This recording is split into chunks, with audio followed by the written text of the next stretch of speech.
잠깐 같이 기도하시겠습니다.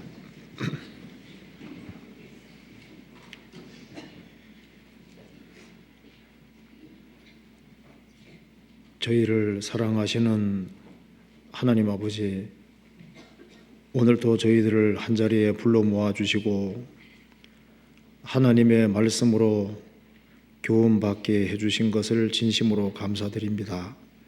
이 시간 주 성령께서 우리 가운데 함께 해주시고 우리의 마음과 생각을 열어주시고 이 말씀을 통해서 마음속에 있는 여러 가지 의문들을 제해 주옵소서. 그리고 이 하나님의 말씀이 마음속에 깊이 새겨질 수 있도록 역사해 주시고 도와주옵소서. 역사의 마지막 시대를 살아가는 저희들에게 주님을 섬기며 또 주님의 영광을 위해 살 수 있는 기회를 주셨습니다. 주님 앞에서는 그날까지 우리의 삶을 다스려 주시고 주님 앞에서는 그날 칭찬과 영광과 존귀를 얻을 수 있도록 도와주시옵소서. 아직까지 우리 주변에 이뤄진 영혼들이 너무나도 많이 있습니다. 그 영혼들을 주님 품으로 인도할 수 있도록 주님께서 힘을 주시고 용기를 더욱 주시고 능력을 허락해 주옵소서. 그리고 해외에서 수고하는 많은 손길들이 있습니다. 주님께서 일일이 주의 역사와 능력을 나타내 주시고 세계적으로 주의 복음이 더 활발하게 증거되는데 우리 모두를 귀하게 사용해 주옵소서. 오늘 모든 시종 함께해 주시고 도와주시기를 간절히 의지하오며 주 예수 그리스도 이름으로 기도하옵나이다. 아멘. 성경 전도서 7장 찾으시겠습니다.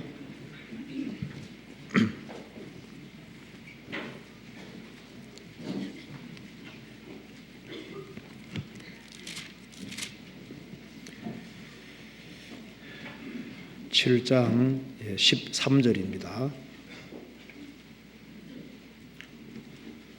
전도서 7장 13절 952페이지입니다.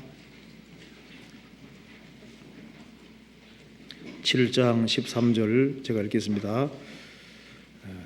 하나님의 행하시는 이 일을 보라.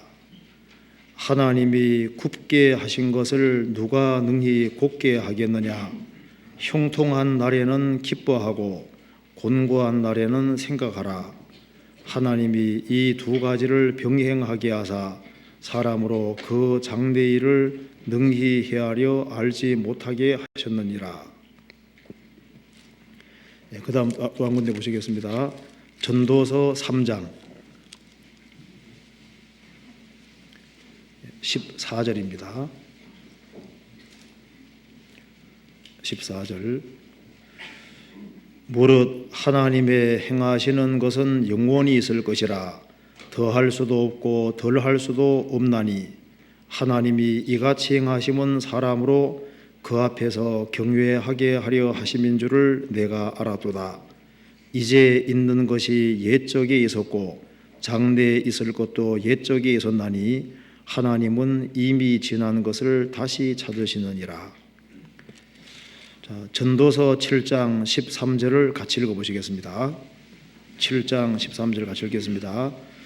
하나님의 행하시는 일을 보라. 하나님이 굽게 하신 것을 누가 능히 곧게 하겠느냐. 네, 거기까지입니다. 오늘은 전도서 7장 13절, 14절을 같이 한번 생각을 해보겠습니다. 저도 구원을 받고 난 이후에 전도서 7장 13절 말씀이 신앙생활하는 데 아주 크게 도움이 많이 됐습니다. 특별히 구원을 받고 난 이후에 어려움을 당하는 사람들에게는 이 구절이 크게 와닿을 수 있습니다. 그래서 7장 13절에 하나님의 행하시는 일을 보라. 하나님이 굽게 하신 것을 누가 능히 곧게 하겠느냐. 형통한 날에는 기뻐하고 곤고한 날에는 생각하라. 하나님이 이 두 가지를 병행하게 하사 사람으로 그 장래를 능히 헤아려 알지 못하게 하셨느니라. 여기 13절에 하나님의 행하시는 일을 보라. 이제 우리 주의를 환기시키고 있습니다. 보라고 얘기했죠. 무엇을 보라고 했냐면은 하나님의 행하시는 일을 보라. 하나님과 하나님이 행하시는 일을 보라. 보되 하나님이 행하시는 일을 보라 그랬습니다. 그러니까 이 말은 하나님의 행하심이 있기 때문에 이 말을 하고 있는 겁니다. 그렇잖아요. 하나님이 역사 속에서 무엇인가를 행하지 않는다면 이런 말이 있을 수 없습니다. 하나님께서 무슨 일을 하고 계신데 하나님이 행하시는 일을 보라, 이렇게 주의를 환기시키면서 포커스를 하나님의 일에 맞추고 있습니다. 근데 하나님께서 역사 속에서, 역사 배후에서 일을 하고 있지만 하나님의 손길을 전혀 느끼지 못하고 하나님이 행하시는 것을 전혀 느끼지 못하고 사는 사람들이 아주 많이 있습니다. 그렇죠? 특별히 우리 시대는 더하다고 할 수 있습니다. 어떤 사람은 심지어 하나님이 있기는 어디 있어 하나님 존재 자체도 부인을 합니다. 하나님을 부인하니까 하나님이 세상 속에서 일을 하고 있다는 것 자체를 부인해 버립니다. 육신에 쌓여 있는 사람, 육신에 빠져 살고 있는 사람들은 하나님이 행하시는 일을 볼 수 없습니다. 그 사람이 아무리 눈이 좋다 할지라도 하나님이 행하시는 일은 볼 수가 없을 겁니다. 우리가 타고 다니는 말은 350도까지 볼 수 있다는 거 들어보셨죠? 그러니까 큰 눈이 이제 눈방울만 딱 돌리면은 뒤가 다 보인다 그러잖아요. 그러니까 사람이 아무리 크게 눈을 굴린다고 할지라도 육신의 눈으로 하나님이 행하시는 것은 볼 수가 없습니다. 제가 몽골에 가보니까 몽골 사람들은 굉장히 눈이 좋아서 멀리까지 본다 그러지 않습니까? 2.0 이런 사람들은 아주 많고 그 이상 되는 사람도 많다고 합니다. 그런데 그런 눈 가지고도 하나님이 행하시는 일은 알 수 없습니다. 신령한 눈을 가진 사람, 믿음의 눈을 가진 사람들은 하나님께서 일을 하고 있다는 것을 볼 수가 있는 겁니다. 성경에 말씀하기를 마음이 청결한 자는 복이 있나니 저희가 하나님을 볼 것이며, 마음이 청결한 자는 신앙의 눈으로 하나님을 볼 수가 있는 겁니다. 또 하나님이 하시는 일을 볼 수가 있는 거예요. 이는 우리가 믿음으로 행하고 보는 것으로 하지 아니하미로라. 육신의 눈으로는 멀리 못 보지만은 믿음의 눈으로는 멀리를 볼 수 있는 겁니다. 여기서 하나님의 행하시는 일을 보라 하면서 어디에다가 주목을 맞추냐 하면은 하나님이 굽게 하신 것을 누가 능히 곧게 하겠느냐, 하나님이 굽게 하신 것, 그쪽에다가 지금 말을 하고 있습니다. 하나님이 굽게 하는 것이 무엇인지, 또 하나님이 곧게 펴시는 것이 무엇인지 이쪽으로 주목해 보라는 겁니다. 그래서 오늘 이 말씀을 중심으로서 몇 가지를 생각해 보겠습니다. 하나님이 굽게 하신 것이 있다고 했습니다. 하나님이 굽게 하신 것이 있는데 그것을 누가 능히 곧게 하겠느냐, 이것을 먼저 역사적인 측면에서 잠깐 생각해 보겠습니다. 역사 속에서 하나님께서 아담 하와가 범죄한 이후에 하나님께서 굽게 하신 것이 있습니다. 또 이것을 또 불신자와 관련해서도 하나님이 굽게 하신 것이 있습니다. 그리고 어떻게 펴지느냐, 그리스도 안에 들어와야만 인생이 펴지도록 되어 있는 겁니다. 하나님이 굽게 하신 것을 누가 능히 곧게 하겠느냐, 성도가 되고 예수님 피로 구원받고 예수님 안에, 주 안에 들어오면은 그 안에선 하나님께서 인생을 펴주시는 겁니다. 곱게와 굽게 발음이 참 비슷하죠. 굽게 하신 것을 주 안에서는 곧게 하시는 겁니다. 곧게 펴주신다는 얘기죠. 그런데 주 안에 들어왔고 확실히 구원을 받았음에도 불구하고 하나님께서 굽게 하시는 일이 있습니다. 그렇죠? 그것이 무엇인지, 그리고 굽게 하실 때는 하나님의 또 뜻이 들어있는 겁니다.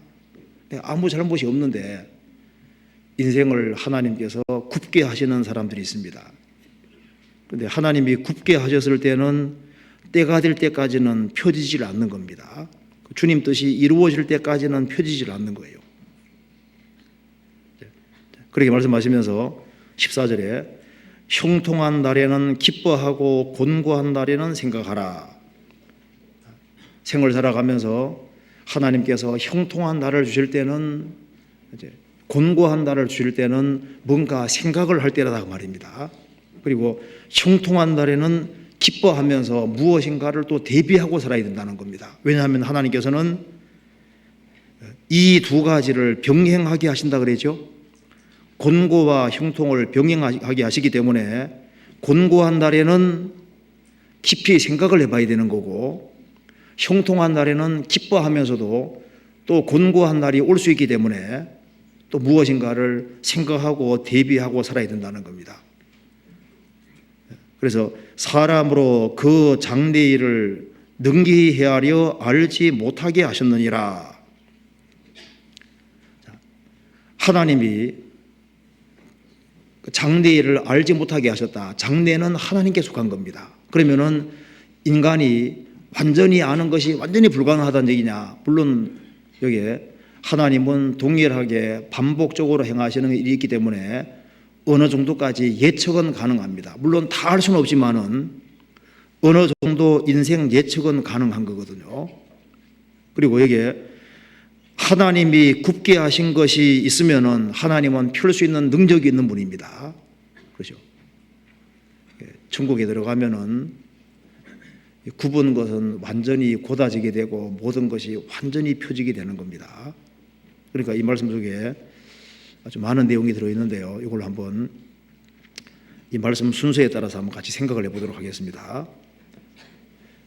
13절에 하나님의 행하시는 일을 보라. 하나님이 굽게 하신 것을 누가 능히 곧게 하겠느냐.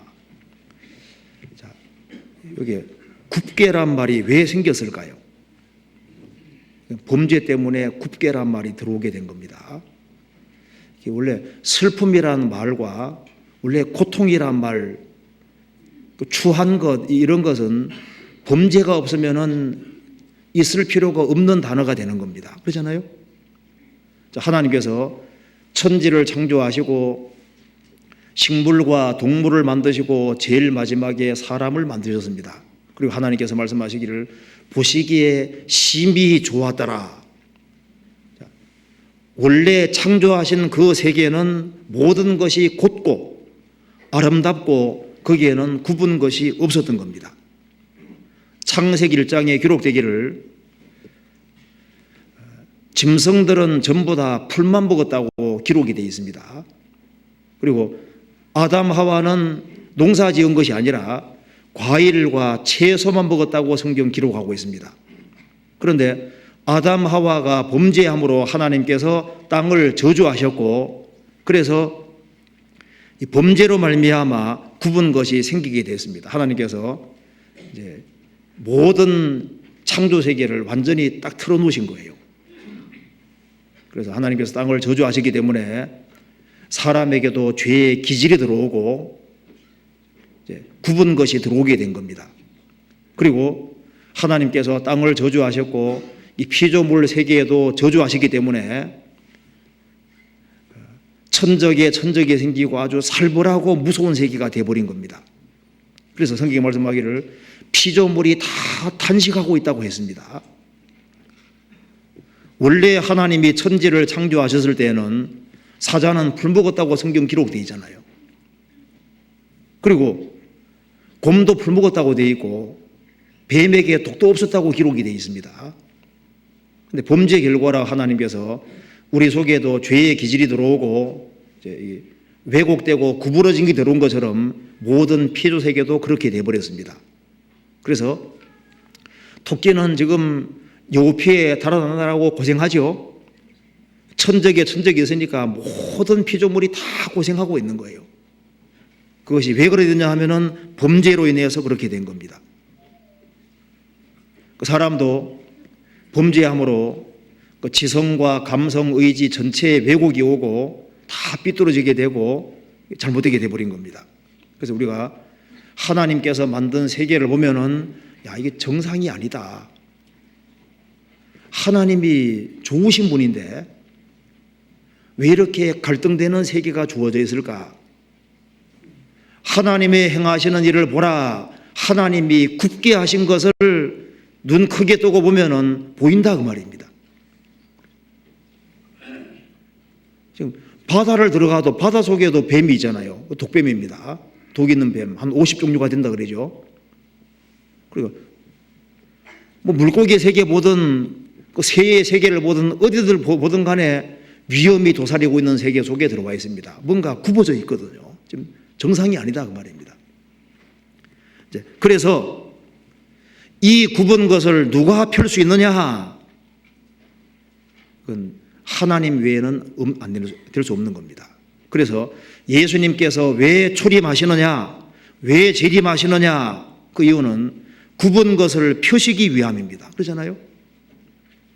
하나님이 굽게 하신 것을 누가 하든지 굽게 하겠느냐? 그건 하나님이 하실 수 있는 겁니다.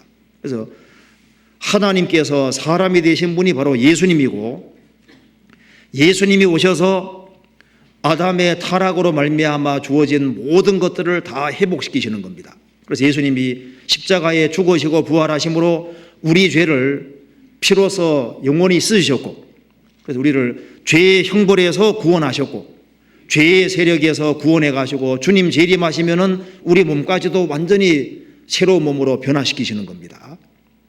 예수님께서 재림하시면은 아담에게 내렸던 그 저주를 푸시기 때문에 모든 피조물도 다시 에덴 동산 원래 상태로 회복이 된다고 성경이 말씀하고 있잖아요. 그때 비로소 펴질 수 있는 겁니다.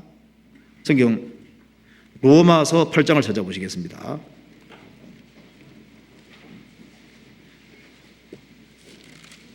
로마서 8장 20절.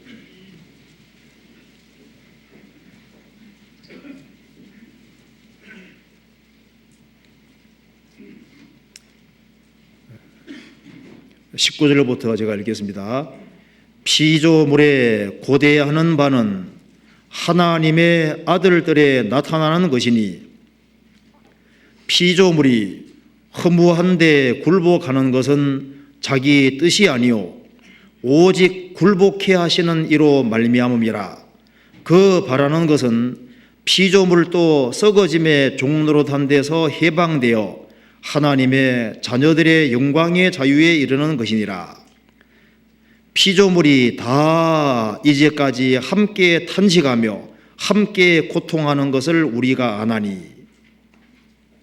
이게 말씀한 대로 피조물이 다 이제까지 함께 탄식하며 함께 고통한다.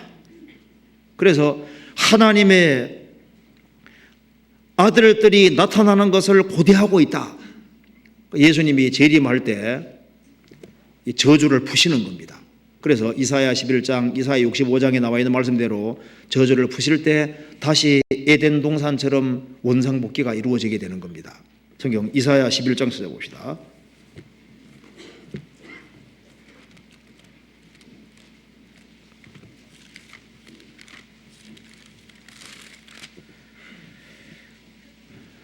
(11장) 6절입니다.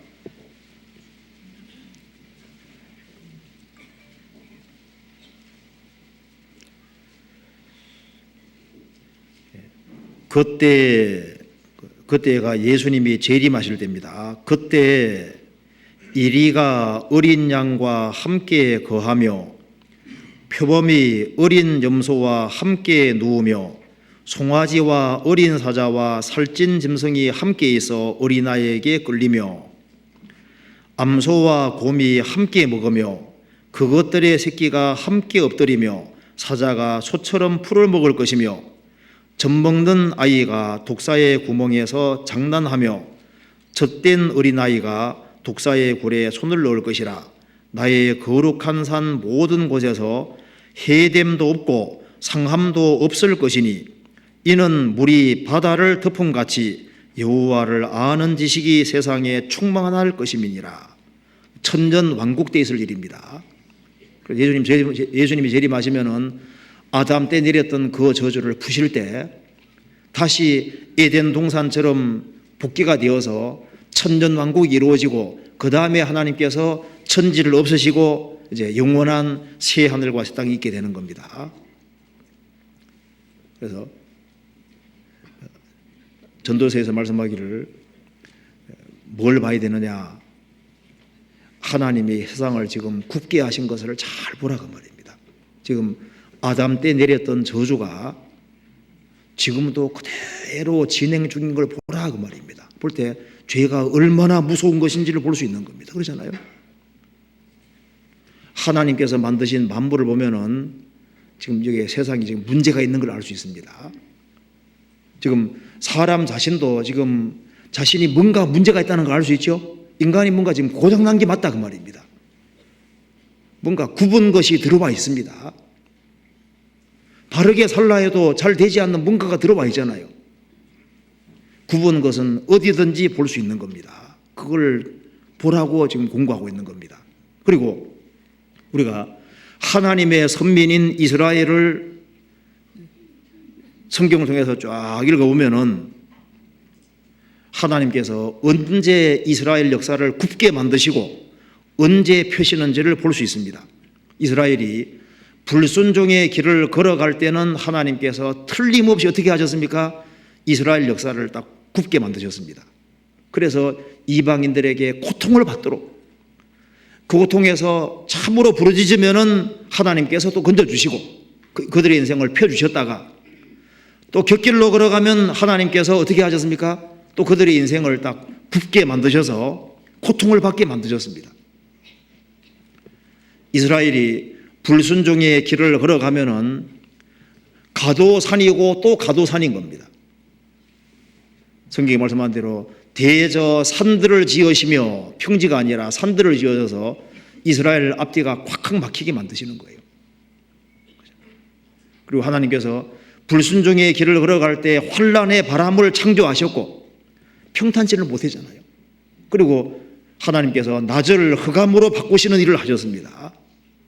반대로 이스라엘 민족이 돌이키면은 어떻게 하셨습니까? 돌이키면 하나님께서 그들의 인생을 펴주시고 회복시켜 주시고 그들의 인생을 평지로 만들어 주시고 그리고 하나님께서 밤 대신에 아침을 주신 겁니다. 이스라엘이 예수님을 배척했을 때는 하나님께서 2000년 가까이 이스라엘 역사를 굽게 만드셨습니다. 그래서 가장 비참한 역사를 가진 걸 우리가 볼 수 있잖아요. 하나님의 행하심을 보라, 하나님이 굽게 하신 것을 보라 그 말입니다. 불순종이 어떤 결과를 낳는지를 보라는 겁니다. 이제 이스라엘은 하나님께서 서서히 펴주시는 시대가 됐습니다. 잘 보십시오. 지금 이스라엘이 회복되고 강해지고 있죠. 앞으로 완전히 펴지는 날이 옵니다. 그래서 앞으로 예수님이 재림하시면은 이스라엘을 중심한 세계가 반드시 이루어지도록 되어 있습니다. 그걸 보라는 겁니다. 또한 우리는 불신자들의 모습에서 하나님이 굽게 하신 것을 볼 수 있습니다. 구원받지 않고 생을 살아가는 사람이 평탄치를 못하게 되어 있습니다. 성경 한번 찾아봅시다. 시편 146편입니다.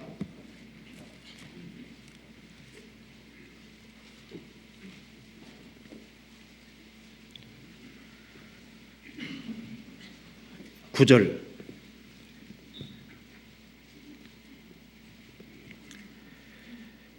같이 한번 읽어보시겠습니다.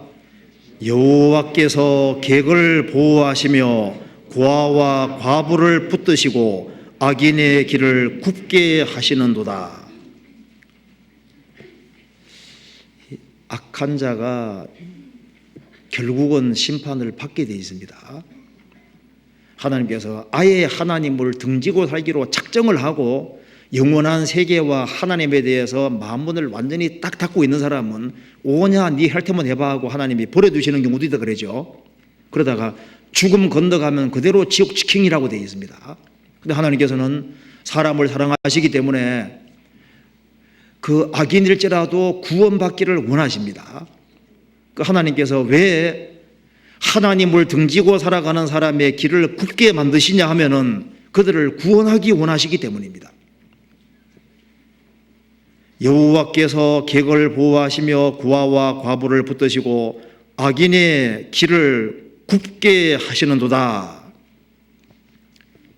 왜 굽게 하실까요? 그 길이 너희들이 걸어갈 길이 아니라는 걸 알게 하기 위해서 굽게 하시는 겁니다. 그래서 성경에 말씀하기를 괴사한 자의 길은 험하니라. 하나님을 등지고 살아가는 사람의 길은 아주 복잡하고 험악하게 되어 있습니다. 성경 잠언 13장 찾아보시겠습니다.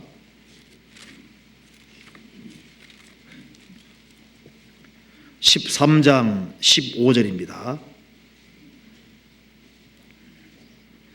13장 15절 같이 읽겠습니다. 선한 지혜는 은혜를 베푸나 괴사한 자의 길은 험하니라.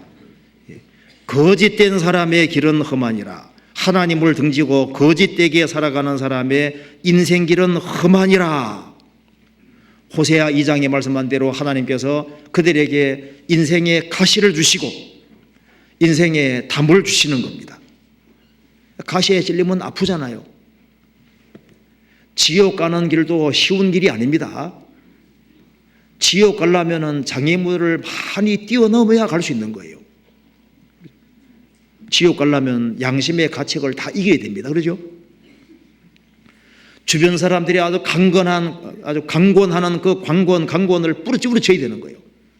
설교도 뿌리쳐야 되고 하나님의 징계도 뿌리쳐야 되고 하나님께서 인생에서 여러 가지 가시를 주시고 담을 주시는데 그걸 다 뛰어넘어야 되거든요. 다 뛰어넘어야만 그 지옥 갈 수 있기 때문에 지옥 가는 것도 쉬운 길이 아닙니다. 하나님께서 인생의 장애물을 많이 놓는 이유가 뭘까요? 돌아오게 하기 위해서입니다. 주께서 인생으로 고생하며 근심하게 하심이 본심이 아니시로다. 그런데 고의적으로 의도적으로 크게 격결로 가면은 인생이 아주 심히 구부러지게 돼 있는 거예요. 그죠?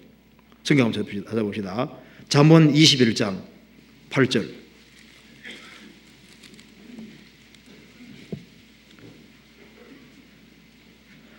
21장 8절. 죄를 크게 범한 자의 길은 심히 구부러지고 깨끗한 자의 길은 곧으니라. 죄를 크게 범한 자의 길은 그냥 구부러지는 것이 아니라 심히 구부러지고 악인의 길은 반드시 굽게 되어 있습니다.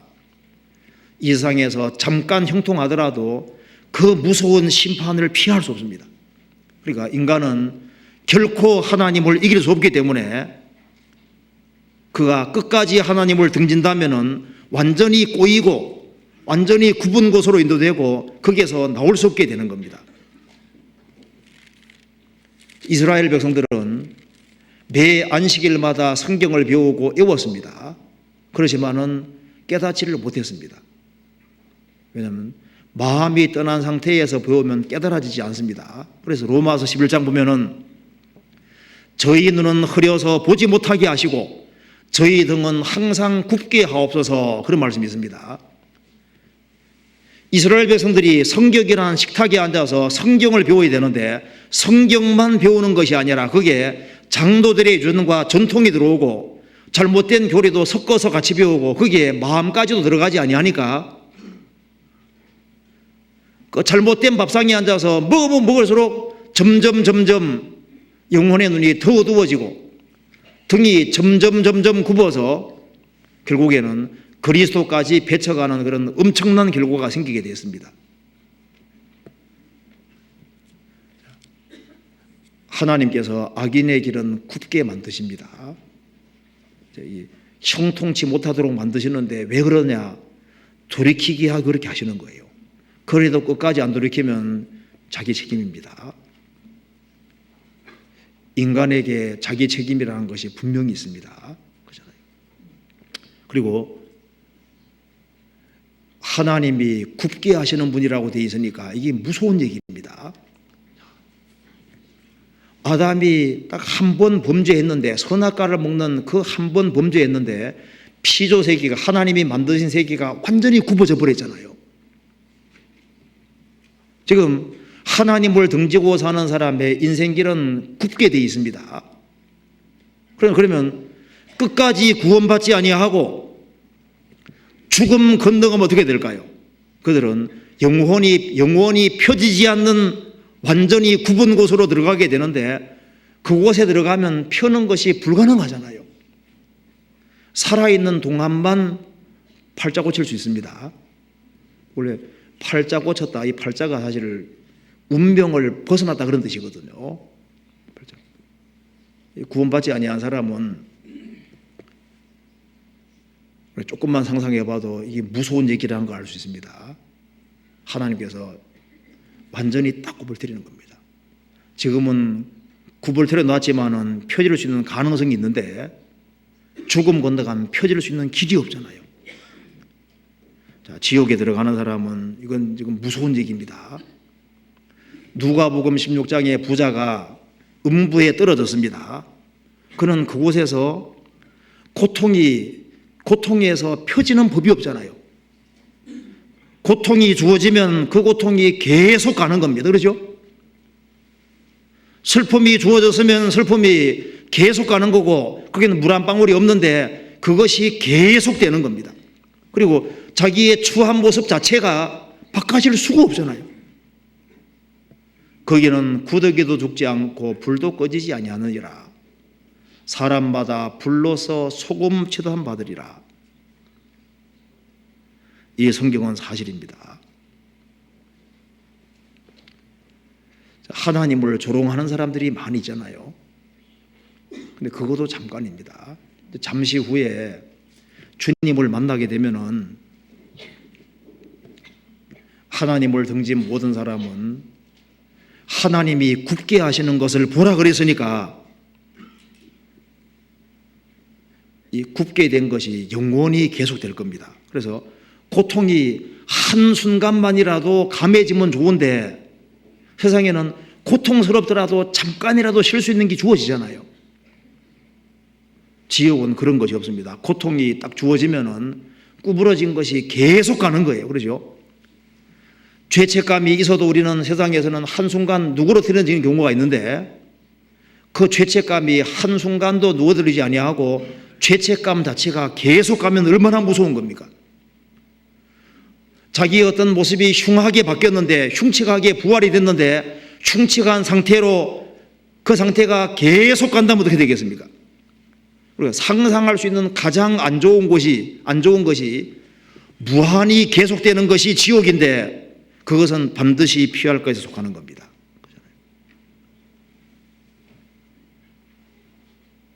자, 전도서 다시 한번 봅시다. 7장. 전도서 7장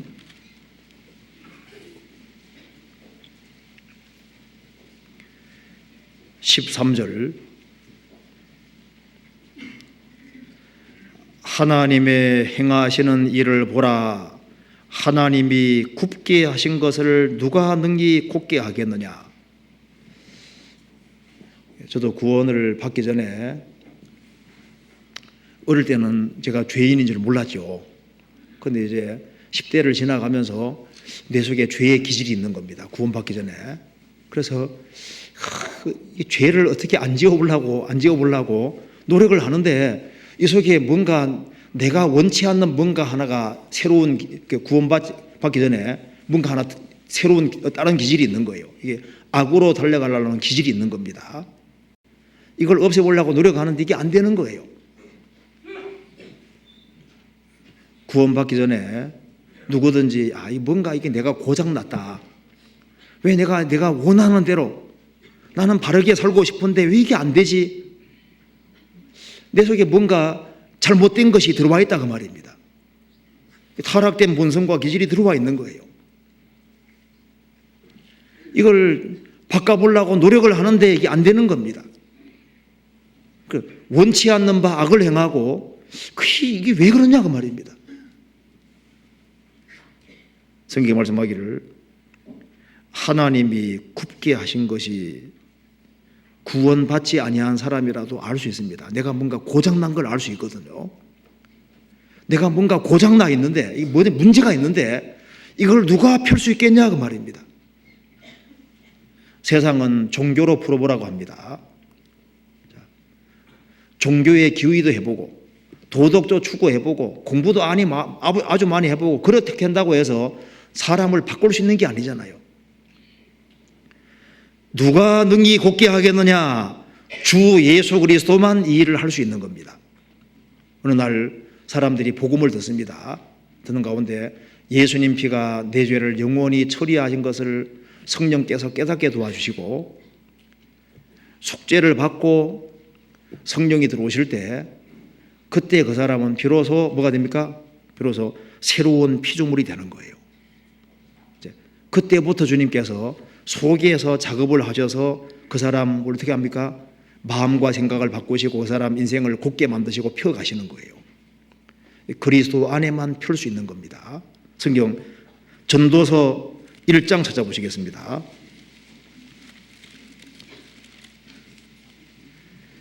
1장 15절 같이 읽겠습니다.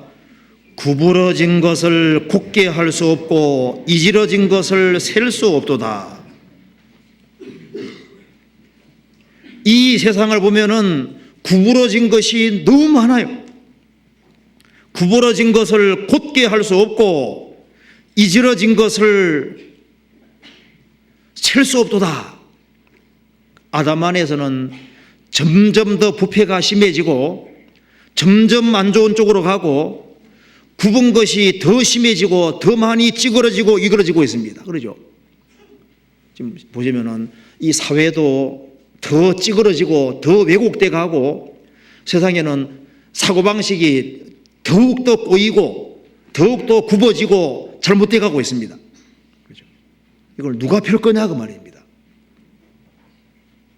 그런데 아무리 그 사람이 아담 안에서 오래 살고 세상에 물들었다 할지라도 그 사람이 구원을 받고 주님의 생명이 들어오면 주님께서 어떻게 하십니까? 그 사람을 바꿔주시고 구부러진 것을 곧게 하시고 이지러진 것을 펴주시고 바꿔주시는 거예요.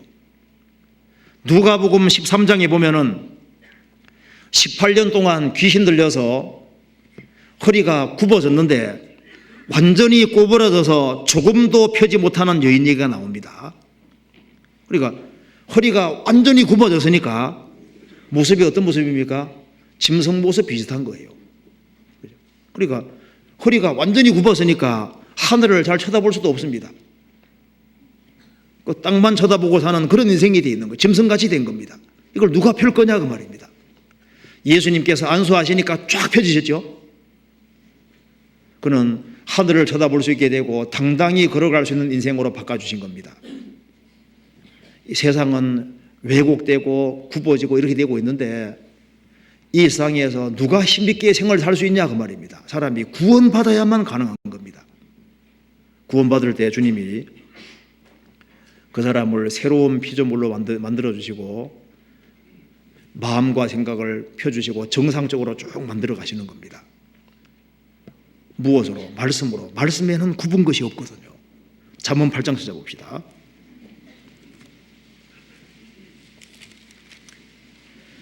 잠언 8장 8절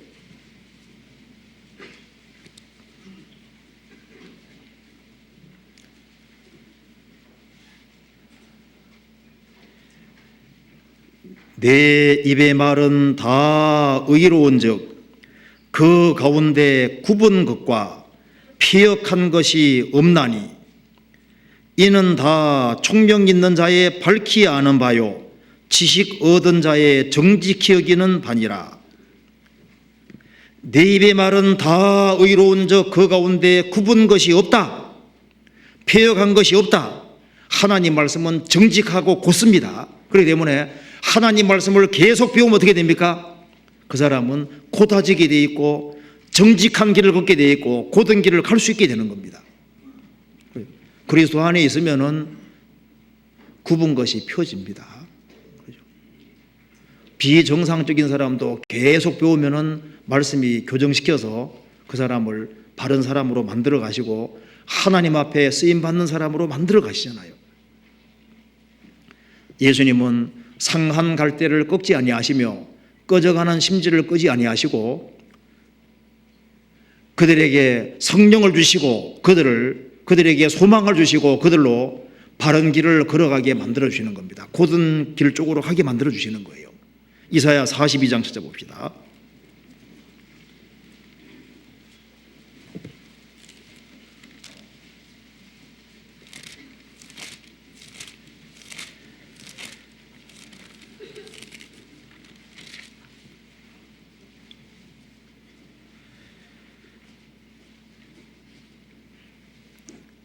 (42장) 3절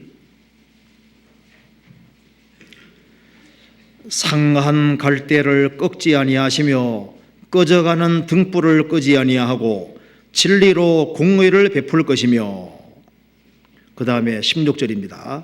16절을 같이 읽겠습니다. 내가 소경을 그들의 알지 못하는 길로 이끌며 그들의 알지 못하는 첩경으로 인도하며 흑암으로 그 앞에 광명이 되게 하며 굽은 데를 곧게 할 것이라. 내가 이 일을 행하며 그들을 버리지 아니하리니. 이 말씀대로 상한 갈대 같은 비참한 우리를 꺾어버리지 아니하시고 꺼져가는 등불, 꺼져가는 심지, 고약한 냄새 나는 우리를 버리지 아니하시고 우리를 구원해 주셨습니다. 그래서 16절에 말한 대로 내가 소경을, 우리가 소경이잖아요. 그들이 알지 못하는 길로, 새로운 길로 이끌고 그들이 알지 못하는 첩경으로 인도하며 사망의 길이 아닌 생명의 길로 이끌어 가십니다. 흑암으로 그 앞에 광명이 되게 하며 굽은 데를 곧게 할 것이라. 내가 이 일을 행하며 그들을 버리지 아니하리니. 주님께서는 곧은 길 쪽으로 인도하십니다. 그렇잖아요. 자, 그런데 이제 이런 일이 있는 겁니다. 내가 분명히 그리스도 안에 들어왔고 주님께서는 굽은 것을 펴주고 계신데 성도가 되고 난 이후에, 구원받고 난 이후에도 구원받은 사람 중에 이제 이 주님이 굽게 하시는 경우가 있잖아요. 굽게. 그건 크게 두 가지 경우인데, 거듭난 크리스찬이 죄 가운데 살아가면은 주님이 인생길을 구부러 드립니다. 그 징계로 하나님이 굽게 하시는 일이 있어요. 그래서 하나님 자녀가 되고 난 이후에 내가 고의적으로, 의도적으로 악을 범하는데 아무 일이 없을 거다 생각하는 것은 착각입니다. 하나님이 굽게 하신 것을 누가 능히 곧게 하겠느냐. 하나님께서 인생을 딱 굽게 하십니다. 이스라엘 백성들이 죄 가운데 살아가니까 하나님께서 길을 굽게 하셨죠. 성경 없어져 봅시다. 예레미야 애가 3장 9절.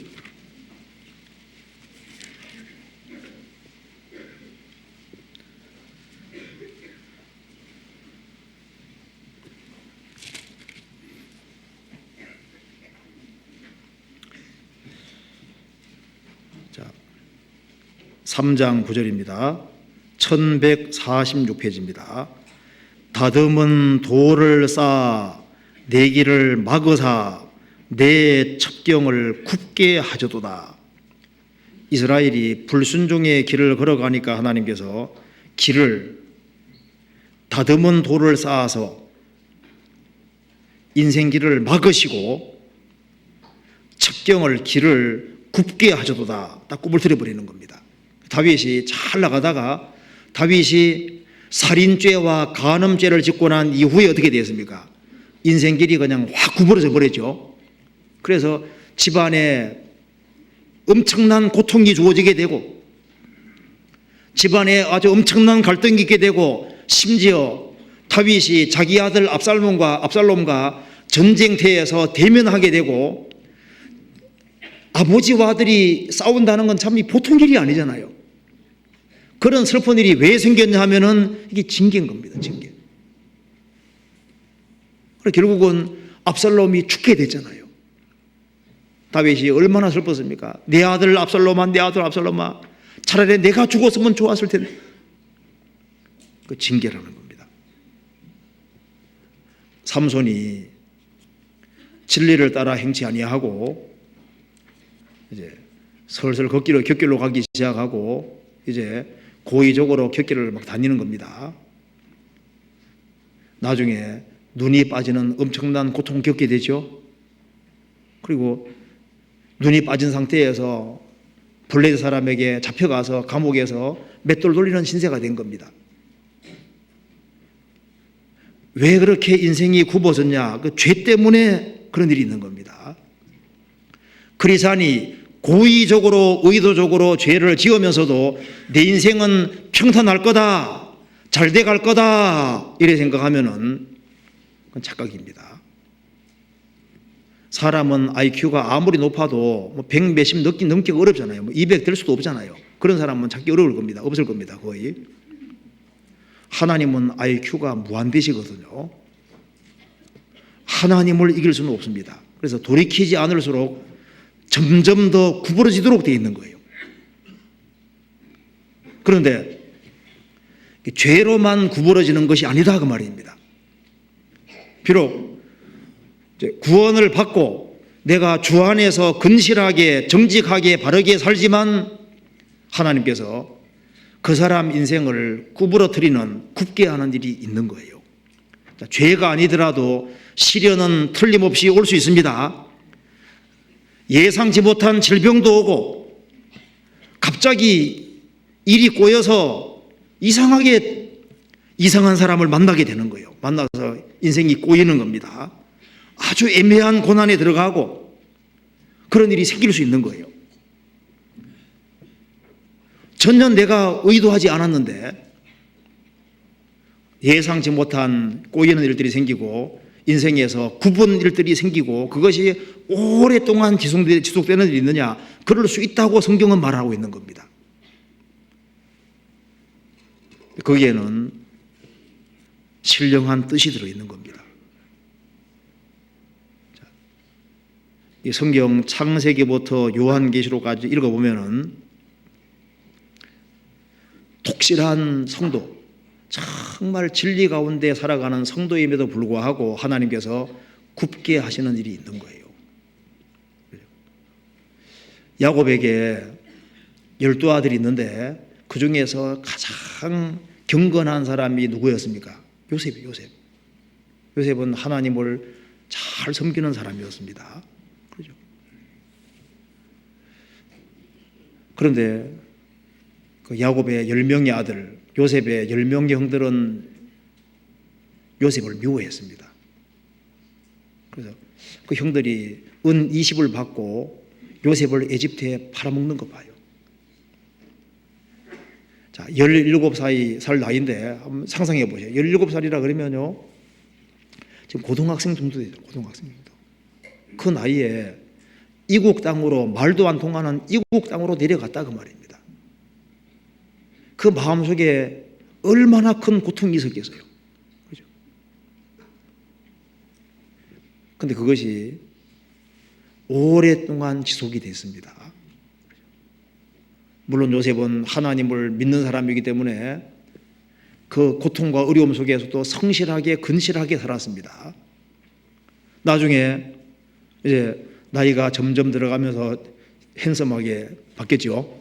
성경에 멋있는 청년이 됐지 않습니까? 그러니까 보디발의 아내가 자꾸 요셉에게 눈짓하는데 아마 보디발이 집에 자주 안 들어왔던 것 같아요.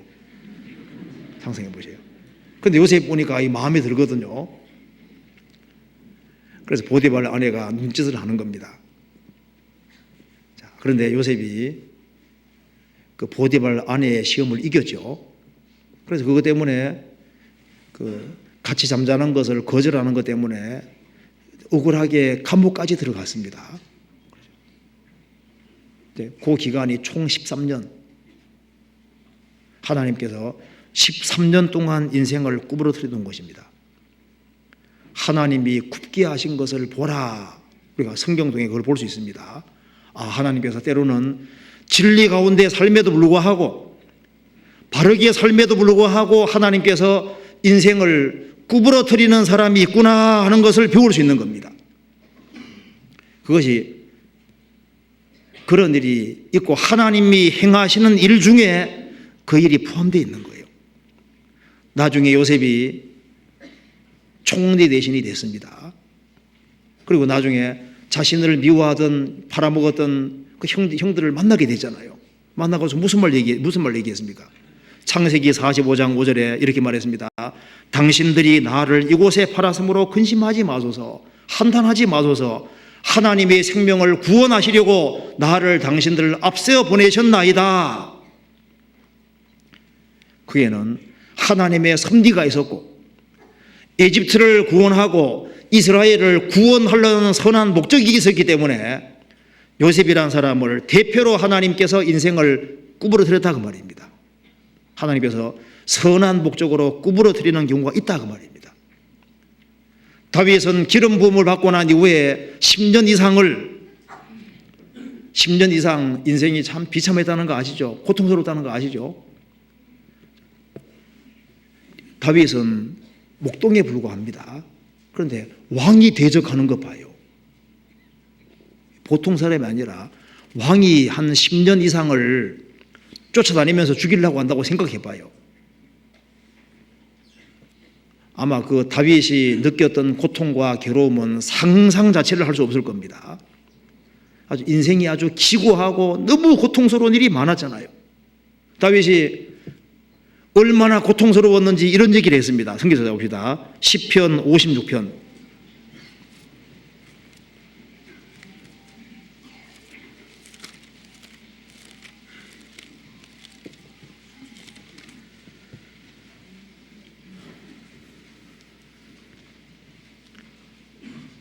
(8절)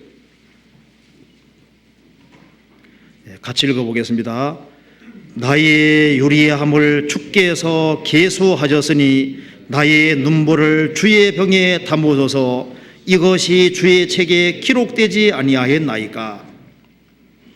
나의 유리함을 사울 왕을 피해서 다윗이 이리저리 도망다니잖아요.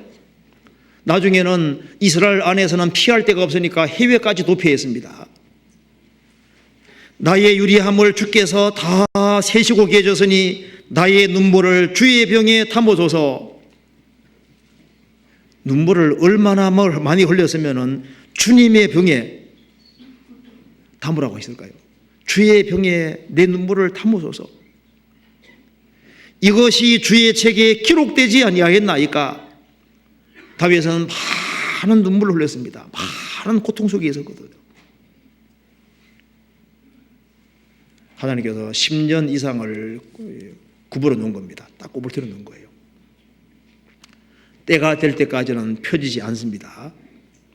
그러니까 언제까지니까 이런 말이 계속 나오게 되는 거예요. 성경에 한나 얘기 잘 아시죠? 엘가나에게 두 아내가 있었습니다. 하나는 한나고 하나는 브린나입니다. 브린나는 자녀도 잘 낳고 잘 돼가는 거예요. 그런데 한나는 아무리 소원해도 자식이 태어나지 않는 겁니다. 브린나는 성경에 대적이란 말이 히브리 말로 사탄이라고 되어 있는데요. 브린나가 한나의 대적이 되어 그 히브리 원어에는 사탄이 되어 있거든요. 그러니까 그 한나 마음을 계속 괴롭혔던 것 같아요. 크게 괴롭혔던 것 같아요. 한나는 하나님께 계속 기도했습니다. 하나님, 세상이 이럴 수가 있습니까? 아무리 봐도 내가 더 경건하고 내가 하나님께 더 매달리고 신앙심 봐도 내가 더 있는데 왜 하나님 불인나는 잘 되게 해주시고 자녀들 많이 낳게 해주시고 왜 나에게는 이런 일이 있는 겁니까? 나에게도 자녀를 주셔야 하고 계속 기도하는 겁니다. 그래서 사무엘상 1장에 한나가 말하기를 나는 마음이 슬픈 여자라 그러죠. 그런데 나중에 사무엘이라는 아들을 받고 난 후에 이렇게 말했습니다. 여호와는 지식의 하나님이시라 행동을 달아보시는도다. 아, 하나님은 지식의 하나님이시구나. 다 보고 계셨구나. 내 행동을 달아보고 계셨구나. 그런 상황에서 어떻게 처신하는가 보고 계셨다 그 말입니다. 그 사무엘상 2장에 쭉 나오잖아요. 하나님께서 한나도 오랫동안 인생을 꿈을 세워놨습니다. 굽게 만들어 두신 겁니다. 굽게. 그런 일이 있는 거예요. 성경에 하나님께서 인생을 굽게 만드신 대표적인 예가 욥입니다. 아시죠? 욥은 그 당대에 가장 큰 재산가고 하나님을 가장 탁월하게 섬기는 사람이고 하나님께서 칭찬하시기를 세상에는 욥같이 순전한 사람은 없다고 했습니다. 그리고 마귀도 그걸 인정했거든요. 마귀도 가장 유의해 보는 사람이 욥이었습니다. 너가 내 종 욥을 유의하여 보았느냐? 세상에는 그같이 순전한 사람은 없다. 마귀가 가장 유의해 본 사람은 사실 욥이었습니다. 그런데 욥이 이유를 모르게 어느 날 갑자기 자기 전 재산이 하루아침에 단 하루 만에 싹 날아가죠. 자녀가 10명이 죽되 순차적으로 죽은 게 아니죠. 대풍이 몰려와서 그냥 대풍으로 건물이 무너지면서 압사당해서 한꺼번에 10명이 다 죽어버린 거예요. 그리고 머리에부터 발끝까지 전체가 병이 들었습니다. 그리고 이제 왜 이런 일이 있을까 갈등하고 있는데요. 욥의 세 친구가 와서 욥을 계속해서 정죄합니다. 너 이런 엄청난 일을 당한 것을 보니 너는 죄를 지어서 그런 것이다. 딱 전제하고 죄 지은 거 얘기해 하고 계속 추궁하는 거예요. 욥은 그게 아니라고 계속해도 안 믿어주는 거예요. 성경 찾아봅시다. 욥기 19장 찾아봅시다. 19장 1절입니다.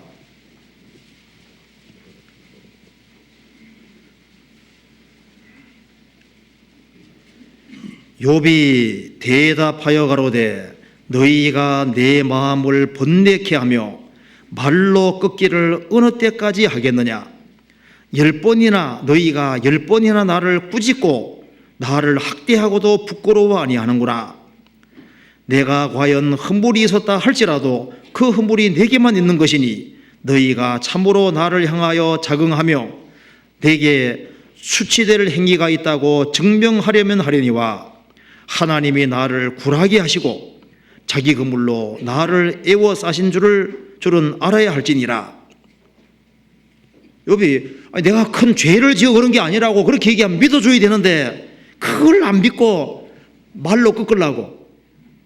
우리가 구원받은 사람 조심해야 됩니다. 이 병이 왜 걸리는 줄 아느냐? 자매님, 죄 지은 거 자백해요. 죄 때문에 그런 게 아니라니까. 아니라고 하면서 무슨 죄가 있으니 그렇다고 계속 추궁하는 경우이죠. 물론 지금은 그런 사람 없을 겁니다. 그런데 그거 옛날에 좀 있었거든요. 그러면 안 돼요. 아니라 믿어줘야 되는데 이 욥의 세 친구 봐요. 끝까지 안 믿어주는 거 봐요. 왜? 고정관념 때문에 안 믿어주는 겁니다. 욥은 가장 절친하기에 친구들조차도 안 믿어주는 거예요. 그래서 가장 고독하고 어렵게 된 겁니다. 그래서 이렇게 말했습니다. 9절에 나의 영광을 벗기시며 나의 면류관을 머리에서 취하시고 사면으로 나를 흐르시니 나는 죽었구나. 내 소망을 나무 뽑듯 뽑으시고 나는 죽었구나. 일본 밑에 히브리 말로 갔구나. 좀 비슷하지, 한국말하고. 나는 갔구나. 나는 죽었구나. 자, 그리고 이제 13절 보시겠습니다. 나의 형제들로 나를 멀리 떠나게 하시니 나를 아는 모든 사람이 내게 외인이 되었구나. 내 친척은 나를 버리며 나의 가까운 친구는 나를 잊었구나. 내 집에 우거한 자와 내 계집종들은 나를 외인으로 여기니 내가 그들 앞에서 타국인이 되었구나. 그러니까 욥이 이렇게 몸 전체가 병든 상태로 있으니까 그 계집종들도 욥을 무시하는 거예요. 물 좀 떠달라 하면요, 싱하고 물도 안 떠주고 이제 말도 안 듣는 거예요. 그 뒤에 나와 있죠. 16절에 내가 내 종을 불러도 대답지 아니하니, 이런 일이 없었잖아요. 이렇게 비참하게 되니까 종도 말 안 듣는 겁니다. 내 입으로 그에게 청하여야 하겠구나. 내 숨을 내 아내가 싫어하며 내 동포들도 혐오하는구나. 그러니까 가장 가까운 아내까지 싫어하는 거예요. 멀리하는 거예요. 어린 아이들이라도 나를 업신여기고 내가 일어나면 나를 조롱하는구나. 나의 가까운 친구들이 나를 미워하며 나의 사랑하는 사람들이 돌이켜 나의 대적이 되었구나. 내 피부와 살이 뼈에 붙었고 남은 것은 겨우 이꺼풀 뿐이로구나. 나의 친구야, 너희는 나를 불쌍히 여기라. 나를 불쌍히 여기라. 하나님의 손이 나를 치셨구나. 너희가 어찌하여 하나님처럼 나를 핍박하느냐. 내 살을 먹고도 부족하냐.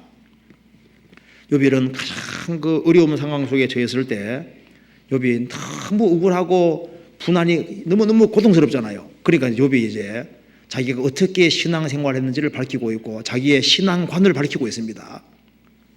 그럼 내가 과연 이런 엄청난 재앙을 만날 만큼 죄를 지었느냐? 나는 아니다. 난 내가 뭘 믿고 있는 줄 아느냐 하면서 자기 믿는 내용을 얘기합니다. 25절, 내가 알기에 나의 구속자가 살아 계시니 후일에 그가 땅 위에 서실 것이라. 내가 알기에 나의 구속자가 살아 계시다. 후일에 그가 땅 위에 서실 것이다. 그는 뭘 믿고 있냐면은 자기를 구원하기 위해서 그리스도 메시아가 오신다는 것을 믿고 있습니다. 그리스도께서 이 세상에 구원하기 위해서 오실 것이다. 그리스도에 대한 확실한 신앙을 밝히고 있습니다. 그리고 26절, 나의 이 가죽 이것이 썩은 후에 내가 육체 밖에서 하나님을 부리라. 그는 영혼이 있는 것도 믿고 있고 이제 죽음을 건너가면 하나님을 뵙게 될 것도 믿고 있습니다. 그러면서 27절에 내가 친히 그를 보리니 내 눈으로 그를 보기를 외인처럼 하지 않을 것이라. 그는 말했습니다. 내가 죽음 건너가면 하나님이 나를 외면할 거냐? 아니다 하는 겁니다. 내가 몸소 그분을 보리니 내 눈으로 그를 보기를 외인처럼 하지 않을 것이다. 그는 하나님과 친하게 지냈고 하나님과 사귀어왔기 때문에 내가 낯선 사람처럼 보지 않을 것이다. 그리고 내 마음이 초급하거나 이제 몸이 너무 병들고 이제 곧 죽음 건너갈 거라 생각하니까 이제 내 마음이 초급하구나, 애간장이 녹는구나, 아주 연연히 하는구나, 이제 곧 만나니까 막 설일이 넘친다 그런 뜻이거든요. 그래 나는 지금 곧 죽음을 건너갈 사람이지만 건너가면 하나님을 떳떳이 만날 수 있는 사람, 만날 사람이고 하나님을 뵙게 되면은 내가 그걸 항상 그리워하고 살아왔고 나는 그분 만나기를 소망하고 살아온 사람이다 그 말입니다. 그리고 내가 지금 말하는 이 모든 것들이 제발 책에 기록되었으면 좋겠다 이렇게 말했죠. 23절에 나의 말이 곧 기록되었으면 책에 씌어졌으면 철표가 연으로 영영이 돌에 새겨졌으면 좋겠노라.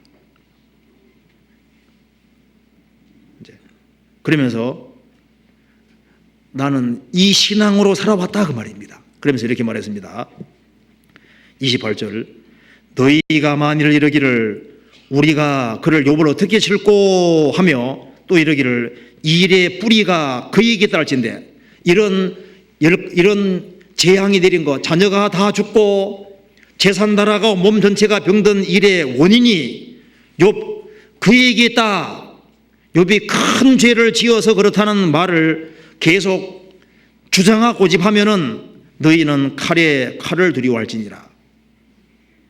칼의 분노는 칼의 형벌을 부르나니 너희가 심판 있는 줄 알게 되리라. 너가 형제를 그렇게 끊임없이 정죄하고 그리고 함부로 논단하고 심판한 그것에 대해서 너희가 심판받게 된다는 것을 각오하라 그 말입니다. 그러니까 하나님이 욥에게 고난을 허락하셨는데 욥기를 기록하려고 특별한 어떤 선한 목적 때문에 그렇게 했는데 욥의 세 친구들은 몰랐던 겁니다.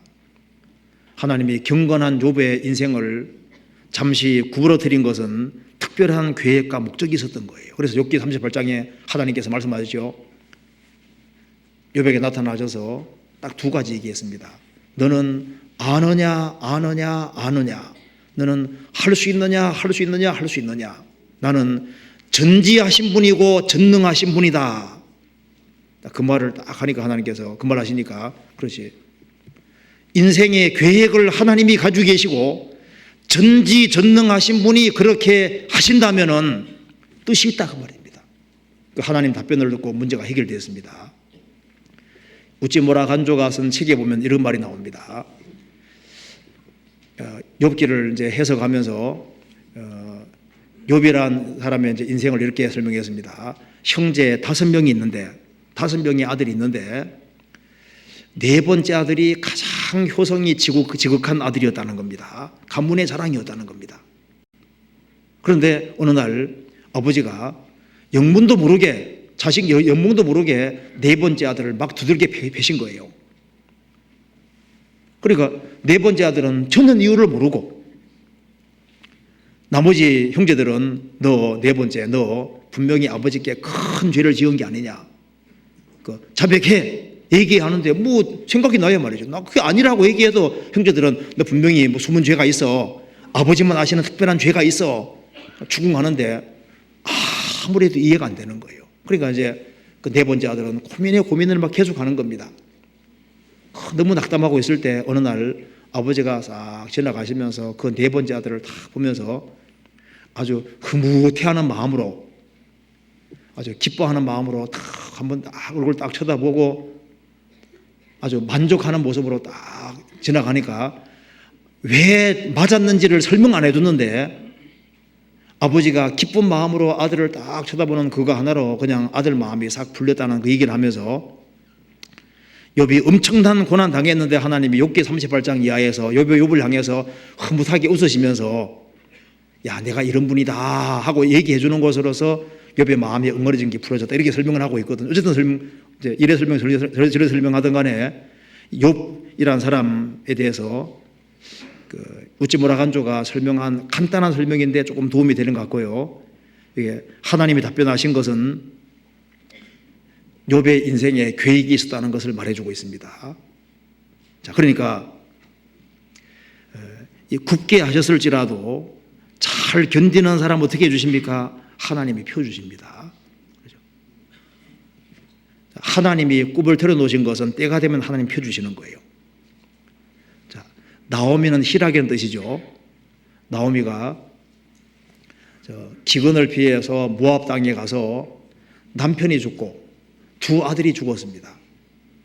그런데 하나님께서 그 나오미 인생을 회복시켜 주신 거 아시죠? 나오미는 말했습니다. 나는 말하다. 나는 슬픈 자라고 했습니다. 나중에 하나님께서 나오미 다시 희락으로 바꿔주셨습니다. 하나님께서는 굽게 하신 것을 곧게 하는 능력이 있으십니다. 그러죠? 요셉 인생도 때가 되니까 주님이 딱 펴주셨잖아요. 다윗도 굽을 틀어놨지만 때가 되니까 딱 펴주시고 한나도 펴주신 것처럼 욥도 펴주신 것처럼 하나님이 굽을 틀린 것은 때가 되면 펴지게 돼 있는 거예요. 시편에 말하기를 여호와여 어느 때까지니까 그 뒤에 나와 있기를 벌써부터 일하시는 자니이다. 언제까지 침묵하고 계십니까? 물었는데 하나님은 벌써부터 일하고 계셨습니다. 하나님은 말없이 배후에서 일하고 계십니다. 그래서 인생에 역전이라는 것이 있는 거예요. 에스더서에는 하나님이란 이름은 안 나오지만 배후에서 하나님이 일하고 계셨습니다. 그래서 우리가 이렇게 생각하면 됩니다. 내가 진리 가운데 살아감에도 불구하고 인생에 크게 꼬이는 일이 있을 때 더 크게 굳게 하신다는 것은 뭡니까? 더 크게 번창게 하시려는 의도가 있다는 증거가 되는 거예요. 성경 찾아봅시다. 시편 71편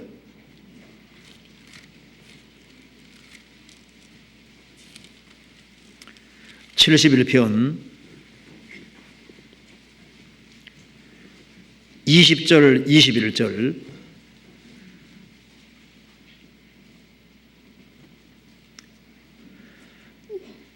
우리에게 많고 심한 고난을 보이신 주께서 우리를 다시 살리시며 땅 깊은 곳에서 다시 이끌어 올리시나이다. 나를 더욱 창대하게 하시고 돌이키사 나를 위로하소서. 우리에게 많고 심한 고난을 보이신 주께서는 우리를 다시 살리시고 깊은 곳에서 끌어올리시고 그 다음에 더욱 창대케 하시는 거예요. 대나무는 씨앗을 땅에 심으면은 처음 4년 동안은 대부분 자라는 모습이 잘 안 나타난다고 합니다. 그래서 땅 속에서 이제 털을 굳히는 거예요. 뿌리가 아래로 쫙 퍼지고 그러다가 5년째 될 때 나오기 시작하는데요. 보통 하루에 보통 한 60cm씩 이렇게 자라는 경우도 있답니다. 일본에서는 제일 빨리 자라는 건 하루에 120cm, 1m 20cm까지 이렇게 하루에 쑥 자라는데 우죽순이란 말 하죠? 비디에 그 죽순 나오는 식으로 쭉쭉 올라가는데요. 그러니까 5년 동안 다 다져졌다가 그 다음에 나올 때는 갑자기 쫙 자라서 심지어 25m까지 자란다 그러지 않습니까? 그러니까 이 하나님께서 인생도 다져진 그 사람이 두각 나타내는 것이지 처음부터 그런 것이 아니에요. 요셉이 13년 동안 하나님의 꿈을 털어놔셔서 훈련시키고 13년 동안 다져 놓으니까 총리 대신 두각 나타내지 그냥 되는 게 아니잖아요. 모세라고 하는 사람이 모세가 40년 동안 광야 생활하면서 양치는 생활을 하고 그 40년 동안 광야 생활 그것이 있으니까 하나님이 능력 주시고 크게 쓰시는 것이지 그런 것이 없이 쓰시는 게 아닙니다. 그래서 요셉이 총리 대신 되고 난 이후에 자녀를 낳았잖아요. 두 자녀를 낳았습니다. 아시죠? 하나는 므낫세, 하나는 에브라임입니다. 므낫세의 뜻이 뭔지 아시죠? 있게 하셨다. 에브라임은 창성케 하셨다 그런 뜻이죠. 그러니까 그게 요셉의 인생입니다. 요셉은 많은 어려움과 고통을 받았는데 때가 되니까 하나님께서 므낫세 때가 되니까 그 고통을 싹 잊게 해주시는 거예요.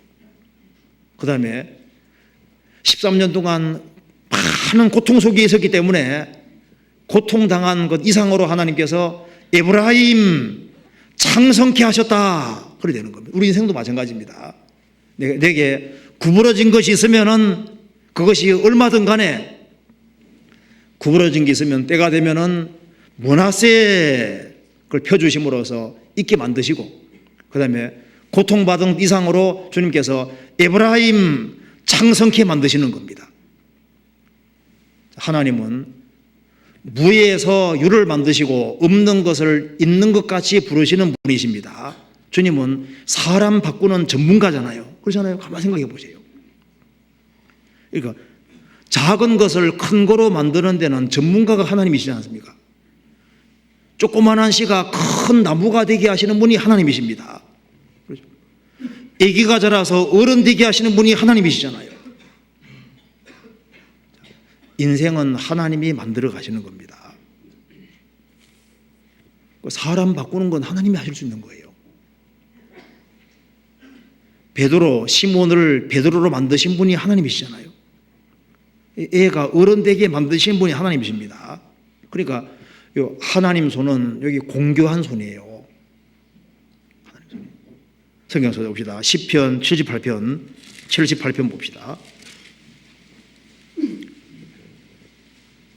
78편 72절 같이 한번 읽어보겠습니다. 이에 저가 그 마음에 성실함으로 기르고 그 손에 공교함으로 지도하여도다. 자, 다윗에 대해서 얘기하면서 이에 저가 다윗이 그 마음에 성실함으로 백성을 기르고 그 손에 공교함으로 지도하여도다. 다윗은 예수님의 그림자니까 다윗의 마음은 성실했는데 우리 주님 마음은 더 성실하신 분입니다. 다윗의 손은 공교한 손이었는데 메시아 손입니다. 이 그리스도는 더 공교한 손을 가지고 있습니다.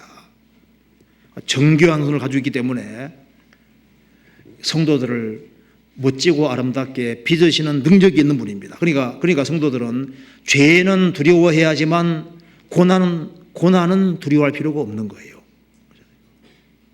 두려울 필요가 없습니다. 주님은 신비한 능력을 가지고 계신 분이시거든요. 아브라함을 아브라함으로 바꾸셨잖아요. 사례를 사라로 바꾸셨습니다. 야곱을 이스라엘로 바꾸신 하나님이십니다.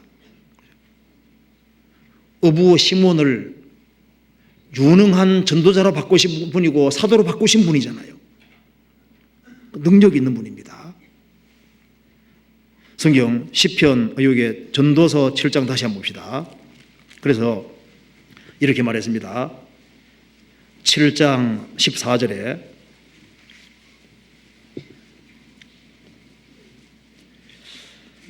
형통한 날에는 기뻐하고 곤고한 날에는 생각하라. 자, 곤고한 날에는 뭐 하라 그랬습니까? 생각하라. 자, 불신자도 곤고할 때는 생각을 해야 됩니다. 일이 꼬이고 인생이 굽어졌을 때 나는 누구인가? 나는 어디서 왔는가? 어디로 가는가? 도대체 인생의 목적이 무엇인가? 하나님이 계시느냐? 하나님 어떻게 만날 거냐? 이런 것에 대해서 진지하게 생각을 하고 자기 구원 문제에 대해서 아주 심각하게 생각을 해야 되는 겁니다. 그렇죠? 곤고한 날에는 생각하라. 구원받은 사람도 곤고한 날에 생각해야 됩니다. 인생길이 굽어졌을 때 도대체 이렇게 굽게 된 원인이 뭐냐? 징계로운 것이냐? 징계로운 것이면 재빨리 들이켜야 됩니다. 그렇죠? 단련으로 온 것이냐? 그러면 그것을 감사함으로 받아들이고 감내하고 이겨나가야 될 겁니다. 그래서 인생에서 굽은 일이 생길 때 생각을 해야 됩니다. 인생이 굽었을 때는 생각을 해야 됩니다. 그래서 내가 징계받을 만한 일을 한 적이 없다. 그런데 인생이 계속 구불틀어지고 있다. 그러면은 생각을 하고 특별히 하나님 말씀을 생각하고 하나님 말씀을 굳게 붙잡아야 됩니다. 저도 구원받고 난 이후에 인생이 굽어졌을 때, 고통이 있을 때 저는 그 이 두 개 구절을 아마 잘 아실 텐데 두 개 구절을 또 읽고 그 두 개 구절을 찾아볼까요? 한번 찾아봅시다. 고린도전서 10장. 고린도전서 10장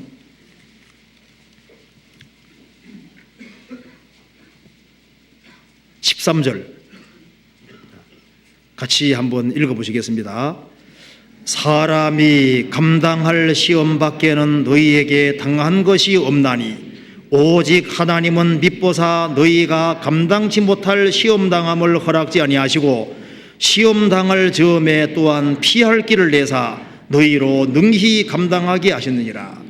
여기 사람이 구원받은 사람입니다.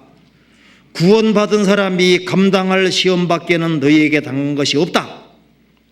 오직 하나님은 밉보사 참되고 진실하사 너희가 구원받은 너희가 감당치 못할 시험 당함을 허락지 아니하시고 시험 당할 즈음에 피할 길을 내사 능히 감당하게 하시느니라.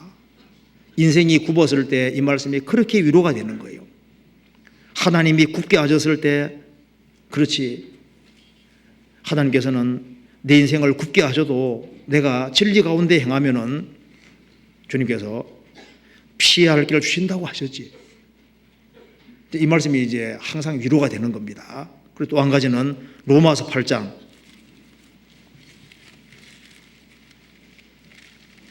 28절.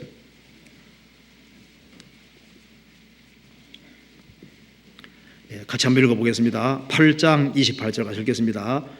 우리가 알거니와 하나님을 사랑하는 자 곧 그 뜻대로 부르심을 입은 자들에게는 모든 것이 합력하여 선을 이루느니라. 우리가 알거니와 하나님을 사랑하는 자 곧 그 뜻대로 부르심을 입은 자들에게는 모든 것이, 모든 상황이, 내게 주어지는 모든 것이 함께 어우러져서 선을 이루느니라. 보이지 않는 하나님의 뜻이 이루어지고 있다 그 말입니다. 그래서 나의 가는 길을 오직 그가 하시나니 그가 나를 단련하신 후에는 내가 정금같이 나오리라. 정금이 되려면은 불 속에 많이 들어가야 됩니다. 불 속에 들어갔다 나올수록 점점 더 정금이 되죠, 순금이 되죠. 그리고 망치로 맞을수록 더 순금이 됩니다. 그래서 크리스찬도 불 속에 더 들어갈 필요가 있고 더 많이 맞을 필요도 있는 거예요. 그렇게 하는 속에 자기도 모르게 순금이 돼가고 정금이 돼가는 거예요. 바닷가에 가보면은 파도를 많이 만나는 그런 돌들은요, 동글동글 하지 않습니까? 동글동글하고 광택도 나고 하는데 파도 덜 맞은 데는요, 뾰족뾰족하고 좀 모난 게 더 많습니다. 그 고난 속에서 인생이 만들어지는 거예요. 그렇기 때문에 인생을 단면으로 판단하면 안 됩니다. 자, 누구 인생은 펴지니까 좋겠다. 야, 누구 인생은 구부러졌으니까 참 불행하겠다. 이렇게 생각하는 것은 쉽게 판단하는 거예요. 너무 쉽게 판단하면 안 됩니다. 고난이 없다고 꼭 좋은 것이 아닙니다. 남들보다 고난이 많다고 꼭 나쁜 것이 아닙니다. 시간이 지나야 하는 거예요. 조각가가 끌을 가지고서 이제 막 대리석을 이제 막 조각하고 있는데 중간에 보면 뭔 작품이 저래 이렇게 생각할 수 있죠? 아직 미완성입니다. 더 지나봐야 되는 거예요. 그래서 손이 더 많이 갈수록 더 좋은 작품이 나옵니다. 그렇죠? 주님은 완전한 조각가이기 때문에 시간 더 지나봐야 하는 거예요. 인생 쉽게 판단하면 안 됩니다. 세옹지마라는 거 다 아시죠? 변방세, 중국 변방에 한 할아버지가 살고 있었는데 그 말 한 마리를 기르고 있었는데 말 한 마리가 도망가서 저 국경을 넘어가 버린 거예요. 동네 사람들이 아이고 안 됐네요. 그것이 불행인지는 두고 봐야죠. 그런데 얼마 후에 그 중국 변방에 다른 말하고 사귀어서 말 한 마리를 끌고 왔네요. 그래서 동네 사람들이 아이고 잘 됐네요. 이것이 불행일지 어떻게 압니까? 두고 봐야죠. 그런데 아들이 말이 있으니까 말 타는 걸 좋아해서 말 타고 다니다가 다리가 부러져서 병신이 돼버린 겁니다. 그러니까 불구자가 되니까 동네 사람들이 아이고 안 됐네요. 이거 다리가 부러진 것이 불행인지는 두고 봐야죠. 1년 지나서 전쟁이 났다 그러지 않습니까? 동네 사람들 다 착취해서 가는데 발 부러졌으니 갈 수가 없잖아요. 그래서 부저지간 살아남았다고 하는 얘기가 있는데 그 할아버지 마음이 크리스찬 마음하고 유사한 겁니다. 두고 봐야죠. 두고 봐야죠. 더 지나봐야 하는 겁니다. 그리고 하나님이 굽게 하는 것은 사람마다 분량 차이가 있기 때문에 차이가 납니다. 어떤 사람이 이렇게 생각해요. 아이고 내 인생에 욕과 같은 일이 벌어지면 어떡하나 걱정하지 마세요. 굽게 하는 것 정도 차이가 있습니다. 그러니까 하나님께서 분량에 따라서 굽게 하시는 거예요. 그런데 이유 없이 크게 굽게 하실 때는 더 큰 뜻이 들어있는 겁니다. 그렇죠? 너무나도 인생에서 아주 황당한 일이 벌어지고 말이 안 되는 일이 벌어지고 어처구니 없는 일이 벌어지면은 그거는 더 큰 뭔가를 주님 만들고 있다는 증거가 되는 거예요. 그래서 너무나도 아주 엄청난 부정당한 일을 당할 수도 있죠. 너무 큰 것을 겪게 할 수도 있습니다. 그런데 사람마다 차이가 있게 되어 있습니다. 아브라함은 갈대아 우르에서 나오라고 했는데요, 갈대아 우르의 사람까지 가는데 1000km가 넘습니다. 그렇게 멀리까지 불러내실 때는 큰 뜻이 들어있는 거예요. 그렇죠? 사람마다 주님께서 차이가 나게 되어 있습니다. 그래서 곤고한 날에는 생각하라. 그리고 전도 7장에 말씀하기를 형통한 날에는 뭐라 했습니까? 기뻐하라. 자, 형통을 주실 때는 기뻐하면서 신앙의 성장을 도모하고, 그리고 형통할 때 항상 형통하는 게 아니기 때문에 형통할 때 기뻐하면서 곤고를 대비해야 되는 겁니다. 그래서 형통할 때 기뻐하는데 절제된 낙이 필요한 거예요. 그리고 미리미리 준비를 해야 됩니다. 왜? 하나님께서는 두 가지를 병행하시는 거예요. 형통한 것도 계속되라는 법이 없기 때문에 형통할 때 또 공고할 것을 대비하고 미리 준비해야 됩니다. 그래야만 올 것이 받구나 이렇게 되는 거예요. 사람이 여러 해를 살면 항상 즐거워할지로다. 그러나 캄캄한 날이 많으리니 그날을 생각할지로다. 캄캄한 날은 또 좋아질 수 있습니다.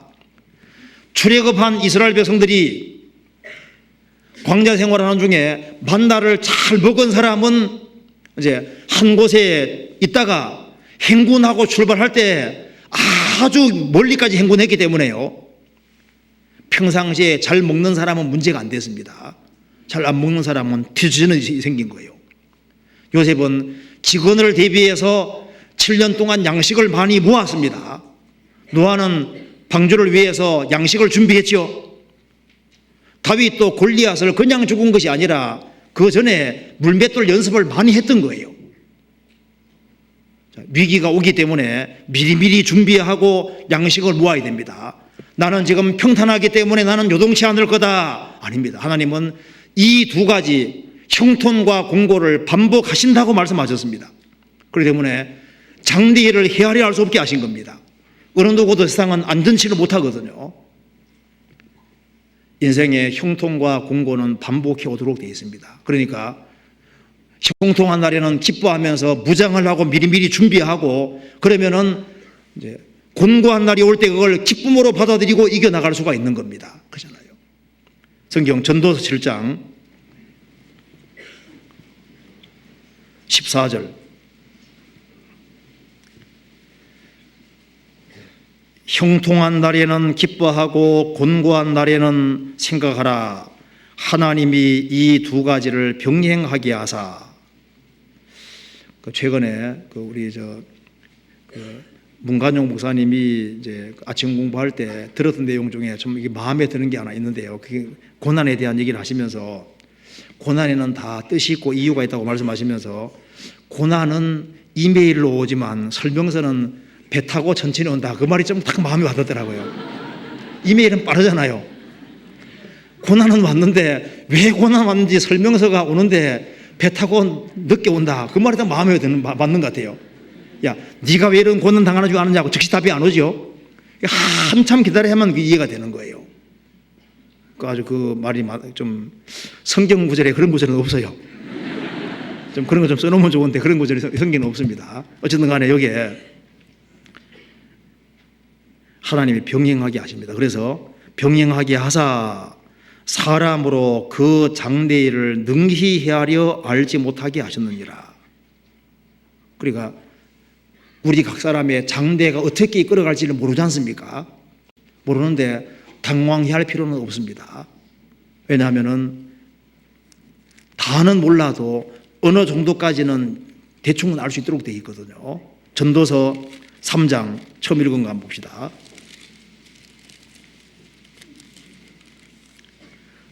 3장 14절. 무릇 하나님의 행하시는 것은 영원히 있을 것이라 더할 수도 없고 덜할 수도 없나니 하나님이 같이 행하심은 사람으로 그 앞에서 경외하게 하려 하심인 줄을 내가 알아도다. 이제 있는 것이 옛적에 있었고 장대에 있을 것도 옛적에 있었나니. 그 다음에 읽겠습니다. 하나님은 이미 지난 것을 다시 찾으시느니라. 즉 하나님은 반복적으로 행하신다 그 말입니다.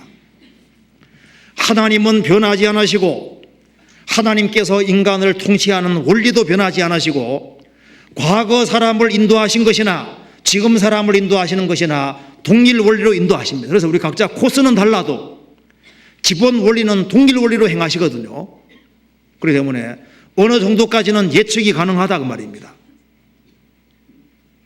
그러니까 앞서간 믿음의 선진들처럼 그런 비슷한 코스를 밟게 되어 있는데 우리가 다는 모르지만 어느 정도까지 짐작은 할 수 있게끔 만들어 주셨습니다. 그래서 신앙의 기본 법칙이라는 것이 있거든요. 그러니까 배후에 전능하신 하나님께서 계십니다. 그리고 우리가 지금은 이해를 못하지만은 저 위에 서게 되는 그날, 우리가 지금은 부분적으로 알지만은 저 위에 서게 되는 그날 천국에 이를 때 하나님이 굳게 하신 것을 누가 능히 곧게 하겠느냐? 하나님께서 완전히 펴주실 겁니다. 그 천국에는 굽은 곳이 없습니다. 그렇죠? 굳게 된 것은 영원히 펴집니다. 완전히 펴지거든요. 거기에는 완전한 정의가 있습니다. 그렇죠? 완전한 사랑이 있고 우리 속에 꼬인 것도 없어지고 굽은 것도 없어지고 완전한 인격을 갖게 될 거 아니에요. 그리고 완벽한 몸을 갖게 될 것이고 그곳에는 불구자도 없고 흑인종, 황인종, 백인종도 없고 완전히 다 주님처럼 완전히 바뀌어집니다. 그렇죠? 엄청난 세계 속에 들어가고 원한이라는 것이 완전히 펴지는 거예요. 우리가 세상에서 고통받더라도 영원한 천국의 축복에 비하면 잠깐에 불과한 겁니다. 그렇죠?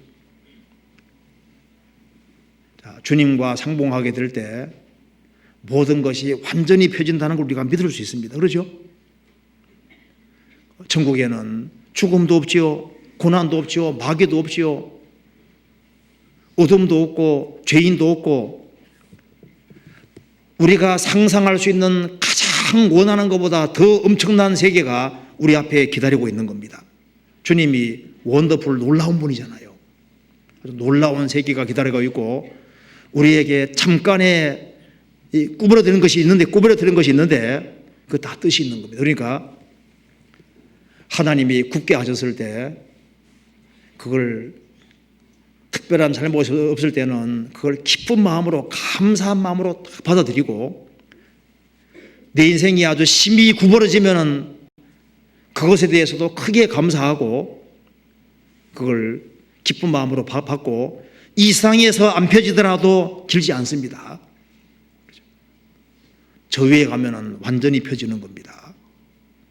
그래서 이 전도서 7장에 나와 있는 이 말씀을 한번 같이 묵상을 해보고 생각해 보면은 특별히 고통받는 사람, 고난 있는 사람에게 좀 도움 되리라고 생각합니다. 같이 기도하시겠습니다. 저희를 사랑하시는 하나님 아버지 감사합니다. 많은 사람 중에서 저희들을 복음으로 불러주시고 주님 보배로운 피로 구원해 주신 그 놀라운 은혜와 사랑을 인하여 감사를 드립니다. 역사의 마지막 시대를 살아가는 저희들 구원하신 거기에는 중요한 뜻과 목적이 있는 줄 압니다. 우리 중에 한 사람도 자기 연민 중에 사는 사람 없도록 도와주시고 담대하게 주님의 복음을 증거하며 살 수 있도록 도와주옵소서.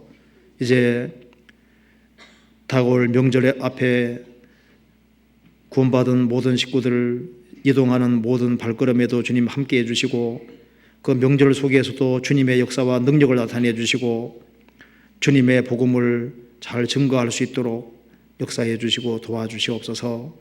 우리 가운데 여러 가지 고통과 어려움이 있는 사람들을 일일이 붙잡아 주시고 주의 역사를 나타내 주옵소서. 우리를 죄에서 구원해 주신 우리 구주 예수 그리스도 이름으로 기도하옵나이다. 아멘. 찬송 같이 부르시겠습니다. 찬송 544장입니다.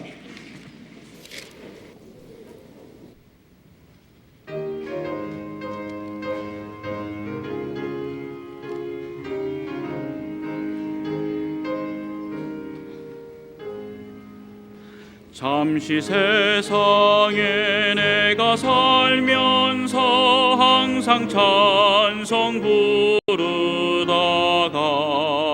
날이 저물어라 하시며 영광 중에 나가리. 열린 천국 문 내가 들어가 세상 짐을 내려놓고 빛나며 영원 받아 쓰고서 주와 함께 다스리리. 눈물 골짜기 더듬으면서 나의 갈 길 다간 후에 주의 품 안에 내가 안기어 영원토록 살리로다. 열린 천국 문 내가 들어가 세상 짐을 내려놓고 빛나며 영원 받아 쓰고서 주와 함께 다스리리. 나의 가는 길 멀고 험하며 산은 높고 골은 깊어 고난 나의 몸 쉴 곳 없어도 복된 날이 밝아오리. 열린 천국 문 내가 들어가 세상 짐을 내려놓고 빛나며 영원 받아 쓰고서 주와 함께 다스리리. 한숨 가시고 죽음 없는 날 사모하며 기다리니. 내가 그리던 주를 배울 때 나의 기쁨 넘치리라. 열린 천국 문 내가 들어가 세상 짐을 내려놓고 빛나며 영원 받아 쓰고서 주와 함께 다스리리.